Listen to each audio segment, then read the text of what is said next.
Hello बच्चों, कैसे हैं आप। मैं अरविंद आर्य आप सभी का ऑनलाइन प्लेटफॉर्म पर स्वागत करता हूं। पिछली क्लास में हमने पढ़ा था भाग में त्रुटि। क्या पढ़ा था? भाग में त्रुटि। तो त्रुटि में हम चार पढ़ चुके हैं, चार स्थितियां पढ़ चुके हैं। योग में, अंतर में, गुणा में और भाग में।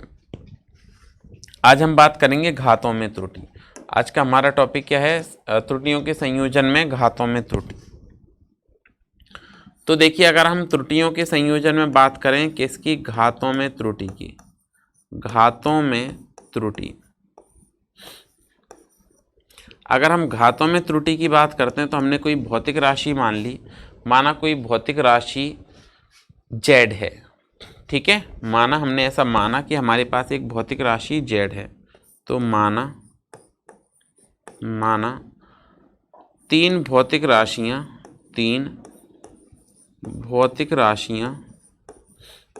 माना तीन भौतिक राशियां ए बी, माना तीन भौतिक राशियां ए बी एवं सी हैं, ए बी एवं सी हैं तथा इनकी घातें, ये जो भौतिक राशियां हैं इनकी घातें कितनी हैं? पी क्यू एवं, तथा इनकी घातें क्रमशः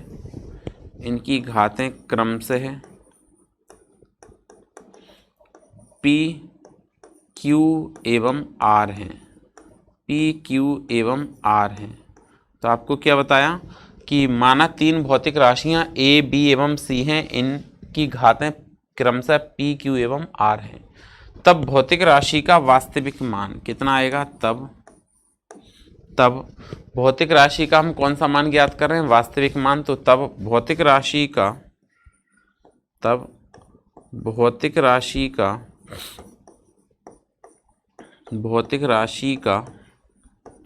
वास्तविक मान,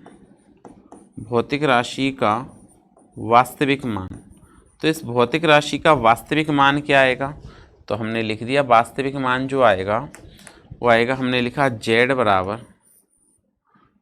बराबर ए की घात p, b की घात q एवं c की घात r। ये पहला समीकरण हो गया भौतिक राशि का वास्तविक मान। अब हमको क्या करना है? यहाँ पे दोनों पक्षों का लॉग लेना है।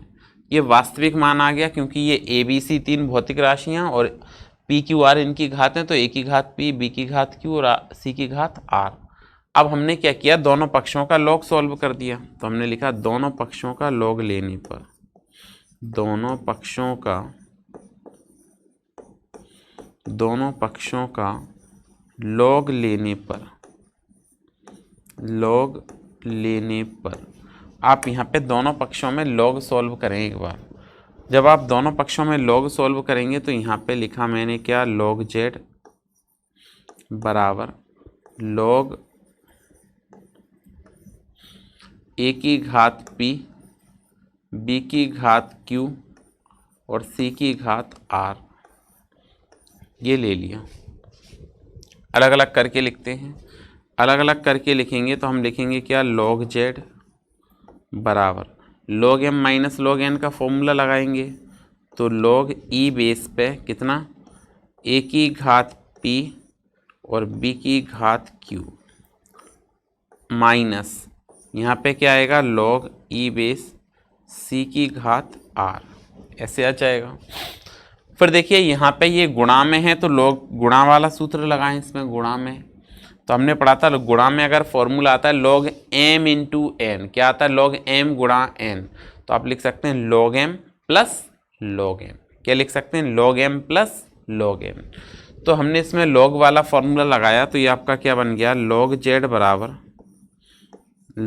बराबर log m, मतलब log a की power p plus log b की power q, log e base पर b की power q minus log c की पावर r। अब हमने log में एक और फॉर्मूला पढ़ा था क्या? कि log में अगर किसी की कोई पावर हो log e बेस पे m की पावर n, तो जो घात है उसको आगे ले आते हैं, बिल्कुल ले आए। log e बेस m, ऐसे बन जाएगा ये। तो सेम मैनर में जब आपने यहाँ पे सॉल्व किया तो ये सॉल्व करने पर क्या बना, log z बराबर, ये क्या बना, log z बराबर, घात आगे ले आओ तो p log a, ठीक है, ये बन गया पहला, प्लस यहाँ पे क्या बना, q log b minus r log c, ये आपके फॉर्मूले बन गए। अब हमने दोनों पक्षों में क्या कर दिया, इसके बाद ये तो हमने बनाया लिए बेसिक फॉर्मूला जो लॉग की हेल्प से सॉल्व हो गया। अब जब आपने ये जो बेसिक फॉर्मूले बनाए जिनको लॉग की हेल्प से सॉल्व किया, ये बात समझ में आ गई। देखो इसमें हमने लॉग ले लिया दोनों तरफ। अब आगे सॉल्व करेंगे तो log z, यहाँ पे m/n का फॉर्मूला लगा दिया तो log m minus log n, इसमें मल्टीप्लाई वाला लगा दिया तो log m plus log n। अब जो पावर इसको आगे ले आए तो p log a plus q log b minus r log c। अब हमने क्या किया, यहाँ पे दोनों पक्षों का आंशिक अपकलन कर दिया। तो जब हम दोनों पक्षों का आंशिक अपकलन करेंगे तो देखो फॉर्मूला क्या बनेगा, तो हम यहाँ पे क्या कहेंगे, दोनों पक्षों का आंशिक अपकलन करने पर, दोनों पक्षों का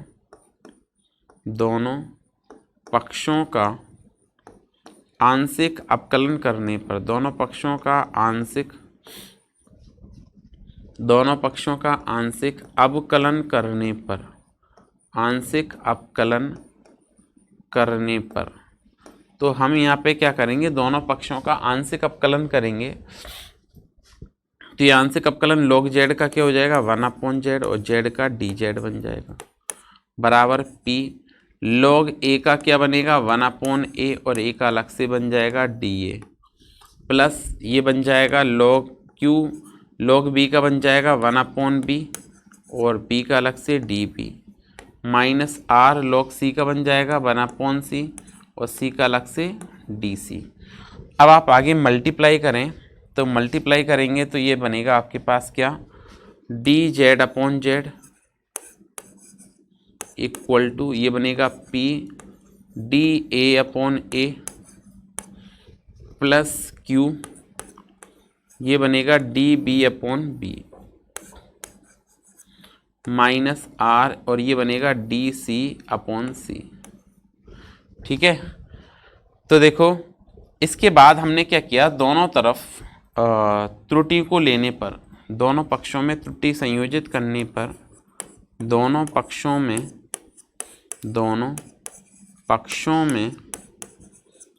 त्रुटि संयोजित करने पर, दोनों पक्षों में त्रुटि संयोजित करने पर, दोनों पक्षों में त्रुटि संयोजित करने पर, तो यहाँ पे हमने क्या किया, दोनों पक्षों में त्रुटि को मिला दिया, दोनों पक्षों में किसको संयोजित कर दिया, त्रुटि को संयोजित कर दिया। और जैसे ही आप त्रुटि संयोजित करेंगे दोनों पक्षों में तो ये बन जाएगा ΔZ/Z बराबर प्लस माइनस, ये बनेगा क्या, P ΔA/A, पहली बात, ठीक है, फिर प्लस यहाँ पे क्या बनेगा, Q ΔB/B, फिर यहाँ पे क्या बनेगा, माइनस की जगह प्लस R ΔC/C। ये माइनस की जगह प्लस आएगा क्योंकि हमने पढ़ा था कि त्रुटि कभी भी ऋणात्मक नहीं हो सकती है, त्रुटियों को घटा के ज्ञात नहीं किया जा सकता, और त्रुटियों को घटा के ज्ञात नहीं किया जा सकता। इसी कारण से अगर आपको वास्तविक त्रुटि तक पहुंचना है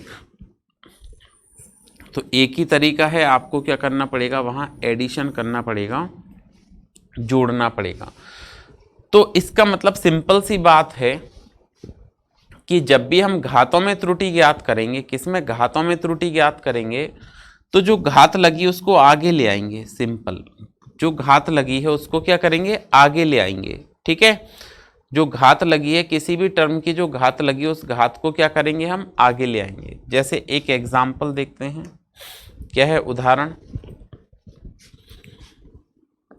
ठीक है, किसी भौतिक राशि x का, क्या लिखेंगे, किसी भौतिक राशि x का, किसी भौतिक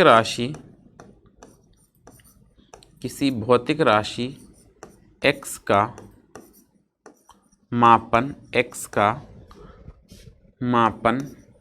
निम्न सूत्र द्वारा करते हैं। किसी भौतिक राशि x का मापन सूत्र x बराबर a³ b² अपॉन c√d द्वारा किया जाता है। c√d द्वारा किया जाता है, ठीक है, ये आपसे कहा गया है। फिर अगर आपसे आगे बात करें तो यदि a b c एवं d के मापन में लिखा, यदि a b c एवं d, a b c एवं d के मापन में एवं d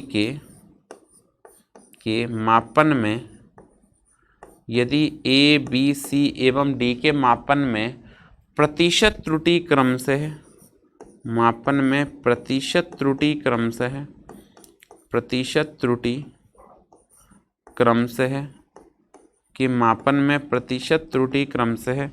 क्या बताया हमने? a b c एवं d के मापन में प्रतिशत त्रुटि क्रम से है।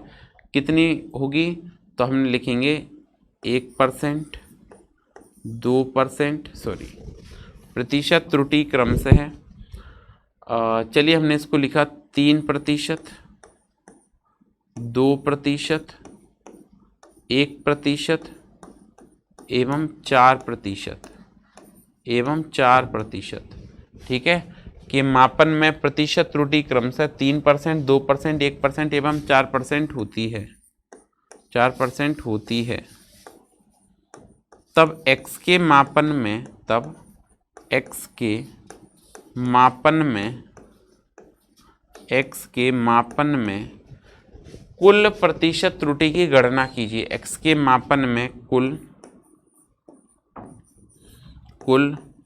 प्रतिशत त्रुटि, x के मापन में कुल प्रतिशत त्रुटि की गणना कीजिए, प्रतिशत त्रुटि की गणना कीजिए। ये आपको एक क्वेश्चन दिया है, x के मापन में आपको क्या करना है, यहाँ पे प्रतिशत त्रुटि ज्ञात करनी है। अब देखिए हम इसका सॉल्यूशन देखें तो आपको गिवन है जो भौतिक राशि है x बराबर a³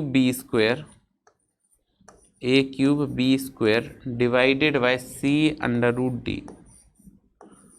अब देखो x के मापन में प्रतिशत त्रुटि चाहिए, तो प्रतिशत त्रुटि के लिए हम क्या लिखेंगे?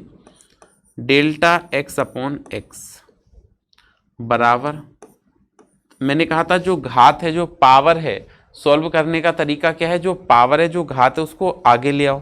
तो आगे ले आए 3, और यहाँ पे लिखा हमने delta a upon a plus 2 delta b upon b plus 1 delta c upon c plus √d का मतलब क्या हो गया? अंडर रूट का मतलब हो गया 1/2 डेल्टा d अपॉन d।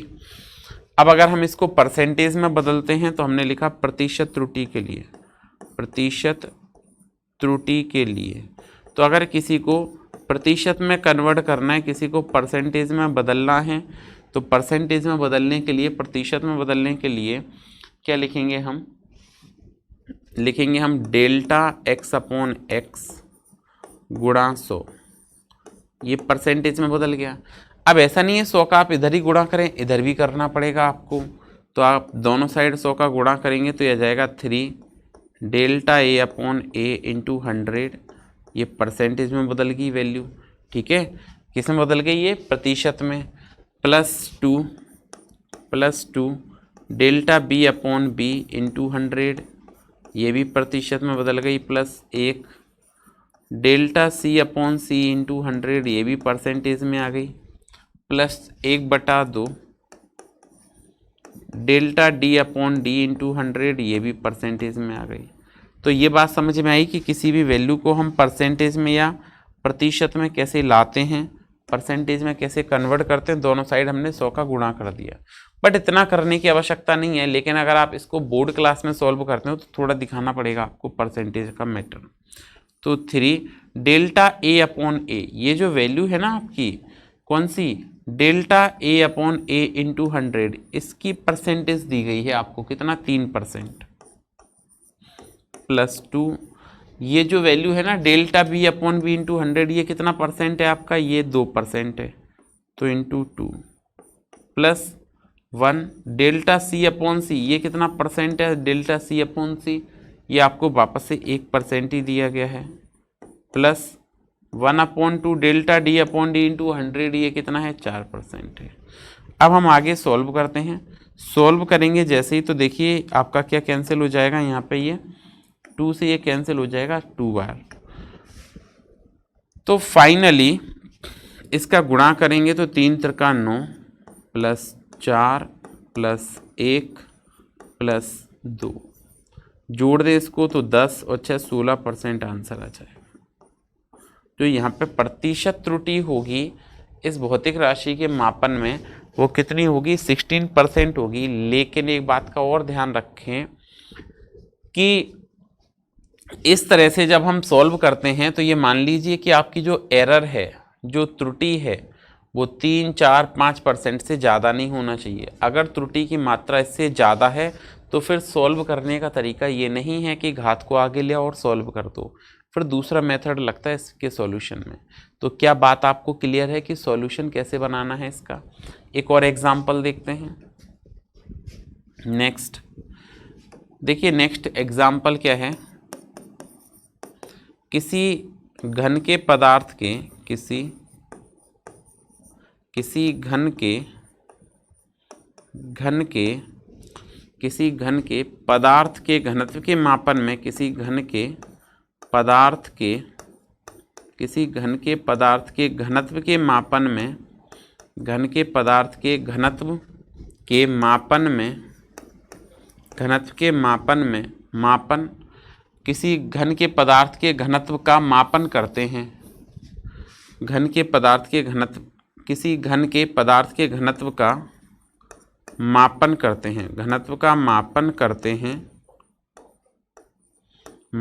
करते हैं, तब उसके द्रव्यमान के मापन में या तब घन के द्रव्यमान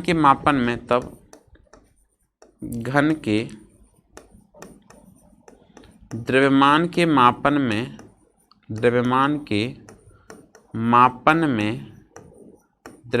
के मापन में 4% एवं घन की भुजा की लंबाई के मापन में 4% एवं घन की भुजा की लंबाई के मापन में एवं घन की भुजा के लंबाई के मापन में घन की भुजा के लंबाई के मापन में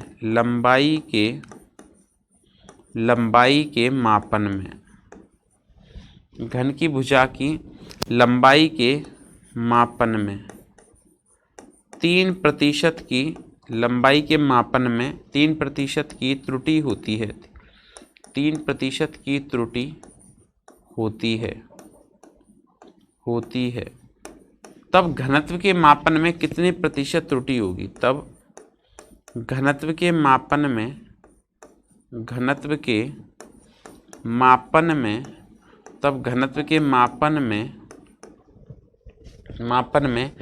कितने प्रतिशत त्रुटि होगी? घनत्व के मापन में कितने प्रतिशत त्रुटि होगी, ये आपको बताना है। तो देखिए सिंपल, इसको अगर हम सॉल्व करते हैं तो ये फॉर्मूला बनेगा आपका किसी घन के पदार्थ के घनत्व के मापन में। तो घनत्व का जो सूत्र है वो होता है द्रव्यमान बटे आयतन। ठीक है, घन के पदार्थ का जो सूत्र है, घनत्व का जो सूत्र है वो क्या होता है? वो होता है द्रव्यमान बटे आयतन। ये सूत्र होता है द्रव्यमान बटे आयतन। तो आयतन द्रव्यमान m हो गया और आयतन क्या हो जाएगा? भुजा का क्यूब। आयतन क्या हो जाएगा? भुजा का क्यूब। तो घनत्व को हम क्या लिखते हैं? रो। तो यहाँ पे लिखेंगे हम घनत्व का डेल्टा रो अपॉन रो बराबर m की घात कितनी है? 1 डेल्टा m बटे m प्लस एल की घात कितनी है 3 डेल्टा एल बटे एल, ये हो गया। अब देखें आगे प्रतिशत के लिए आप कैसे सॉल्व करेंगे परसेंटेज के लिए। तो प्रतिशत त्रुटि अगर हम प्रतिशत त्रुटि की बात करें तो ये बनेगी आपकी क्या, डेल्टा रो बटे रो गुणा 100, ये परसेंटेज में बदल गया तो इधर भी बदलना पड़ेगा। तो 1 डेल्टा एम बटे एम इंटू 100, ये परसेंटेज में आ गई, और 3 delta L upon L into 100, ये भी परसेंटेज में चेंज हो गई। ये सब परसेंटेज में हमने बदल दिया। तो आगे देखिए ये फॉर्मूला बनेगा कितना, 1 डेल्टा एम बटे एम गुणा 100, ये कितना आ जाएगा, ये है 4%। द्रव्यमान के मापन में कितने परसेंट त्रुटि है, 4%, इंटू डेल्टा एल बटे एल गुणा 100, ये कितना परसेंट है, 3% है। इन सबको अगर हम ऐड कर देते हैं तो कितना आएगा, 4 + 9, तो 9 4 कितना आंसर है आपका, 13%। ये प्रतिशत त्रुटि आ गई घनत्व के मापन में। तो आज के लिए इतना ही, मिलते हैं नेक्स्ट क्लास में एक नए कॉन्सेप्ट के साथ। तब तक पढ़ते रहिए, सुरक्षित रहिए। Thank you.